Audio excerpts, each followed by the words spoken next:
तटकरे पिता पुत्रांनी एकनाथ शिंदेंची भेट घेतलेली आहे। सुनील तटकरे आणि अनिकेत तटकरेंनी एकनाथ शिंदे यांची भेट घेतली आहे। विधान परिषद निवडणुकीबाबत तटकरेंनी शिंदेंसोबत चर्चा केल्याचंही कळतंय।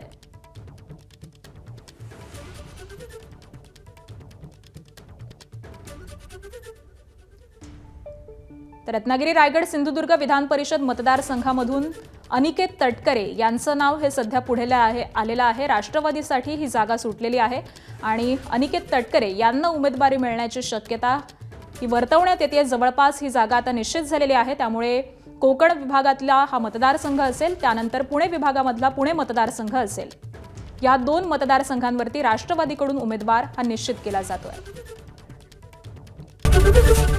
एबीपी माझा, उघडा डोळे बघा नीट।